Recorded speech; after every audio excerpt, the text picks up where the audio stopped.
What's me too? Capital G here, looking at Spyral Sleeper, the new Spyral card that is coming out in Maximum Crisis. Once again, this card was leaked. People done goofed, and now they have their hands on these cards. This is going to be coming out in Maximum Crisis, which means we can get our hands on these in about 3 weeks. It is my impression that this is going to be the boss monster of the archetype. I don't think that Konami will give them anything bigger than this guy. He is 2800, which is very sizable. His name is Spyral Sleeper. He's a level 8 light fiend.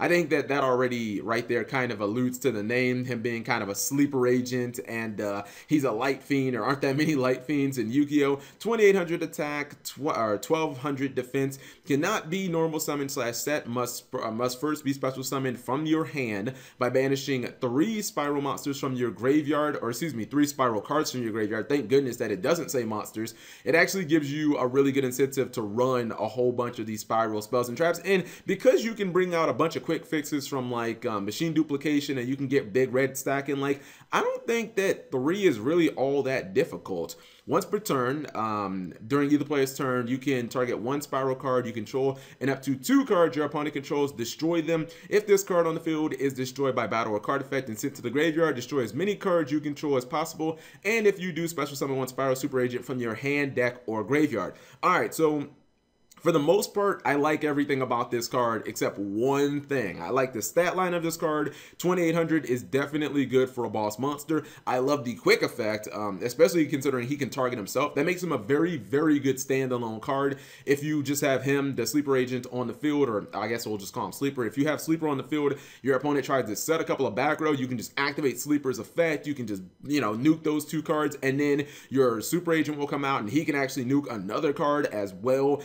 I mean, I like that stuff. I think his summoning conditions aren't too hard, especially considering if you run a bunch of spells and traps, you can get him into the graveyard fairly easy. My biggest issue with this dude is the fact that he blows up your field, and that makes it extremely difficult to commit a board when you have this guy out, because if you have things like, if you've got a really strong back row, like you've got a Solemn Strike, a Twin Twister set, and a D-Barrier, that is like, your opponent's going to have a tough time getting through that back row. But if your opponent activates Dark Hole, whether you like it or not, this dude will blow your fucking field up and you lose all of those cards, and that is not optional. I wish maybe it was optional. If you wanted to get the super agent, you know, if you wanted to summon a super agent, then you had to blow your field up. Like, that would be cool, but for them to force you to blow your field up to get the super agent, like, I don't know about that, man. It's Yu-Gi-Oh! Right now is a game that is kind of predicated on a whole bunch of traps being able to protect your monsters, and this card makes it very, very scary. It's a very, very high risk, high reward card because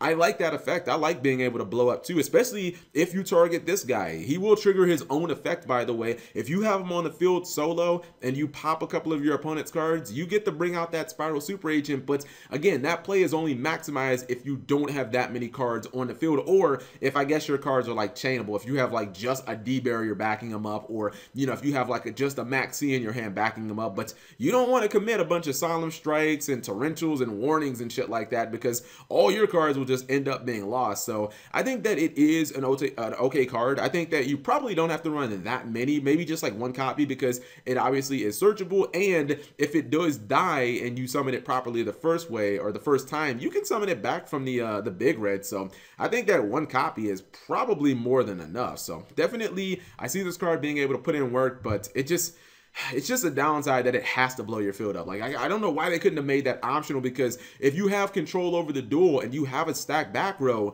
you're probably just not going to want to summon this guy, because there's too much risk involved to have your opponent, you know, get lucky and hit you with a Dark Hole or a Regeki, and it's like, you might not have your field spell, you might not have that protection, maybe they get into a Trident and they just pop your sleeper. So I don't know, very high risk card, very high reward card. So let me know what you guys think. I don't know. I don't think that this will be the only, like, I don't think that Konami is only going to give us 1 Subterror and 1 Spyral card. Like, I feel like they'll probably give us 2 each. Like, one of them is a super rare, obviously, Sleeper is, and, you know, what's it called? Subterror has already had their super rare revealed, but I don't think that this is going to be the only Spyral card in this set. So you guys let me know what your thoughts on Spyral Sleeper is. Do you guys think that it should be played in the deck? If so, how many copies would you play? I'm on the record, I'm going to say probably like 1 as as of right now. Maybe something will change. I don't claim to be the biggest Spyral expert. Probably the biggest Spyral expert that I've seen on YouTube is like Team Innovation Yu-Gi-Oh! Like, he's really good with that deck. So when he comes back off of his break, maybe he'll talk about it. Maybe he'll see the card a little differently than I did. Anyways, whatever you guys think, leave it in the comment section below. Thank you guys for watching. As always, subscribe if you have not already.